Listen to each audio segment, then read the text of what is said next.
असांजो ॾाढो ख़ूबसूरत शाइर दोस्त जेको ग़ज़ल जे हवाले सां सुहिणनि शाइरनि मंझां आहे असांजो असद मंगनहार। असद महराबपुर खां कही आयो आहे ऐं पंहिंजे मंज़ूम ख़राज सां हिन महफ़िल में असांजे जेकी महफ़िल में शरीक आहे साईं मक़सूद गुल खे हू नज़्म जी सूरत में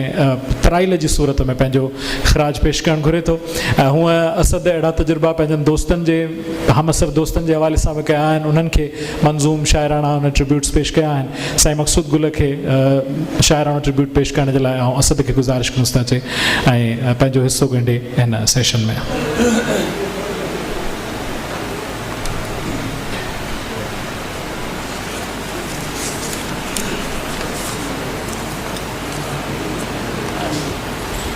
सर इजाज़त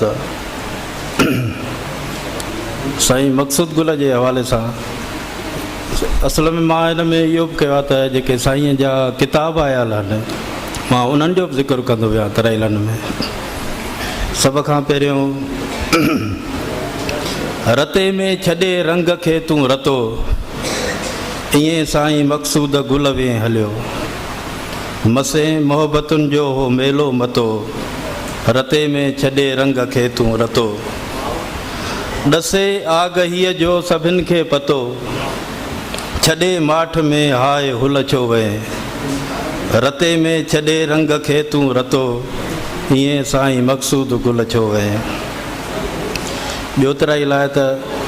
रत बिना राबेल पिया आहिनि, रत बिना राबेल पिया आहिनि, तुंहिंजी धरतीअ ते मक़सूद,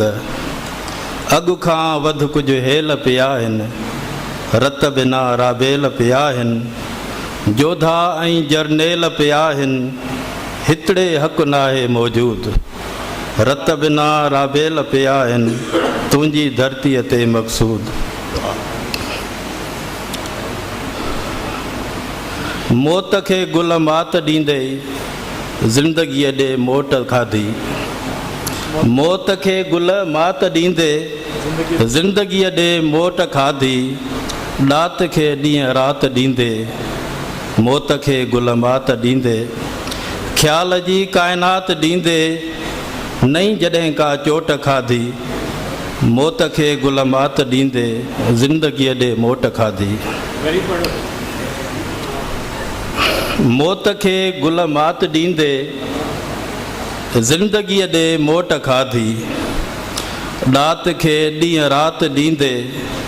मौत खे गुल मात ॾींदे, ख़्याल जी काइनात ॾींदे, नई जॾहिं का चोट खाधी, मौत खे गुल मात ॾींदे ज़िंदगीअ ॾे मोट खाधी। किरणा किरणा पल छॾे वे ज़ुल्मत जे बेनूर चमन में,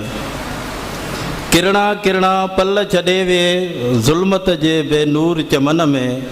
यासिर नासिर गुल छॾे वे, किरणा किरणा पल छॾे वे, ख़्याल कई मखमल छॾे वे, मोहबत जा मंशूर चमन में, किरणा किरणा पल छॾे वे ज़ुल्मत जे बेनूर चमन में, विखरियल मोती मेड़ी आई कवता धरतीअ तां, विखरियल मोती मेड़ी आई कवता धरतीअ तां, तारूं दिलि जूं छेड़ी आई, विखरियल मोती मेड़ी आई, सारा दर्द सहेड़ी आई, दिलि वारी सरतीअ तां, विखरियल मोती मेड़ी आई कवता जी धरतीअ तां। वरी महिरबानी असद।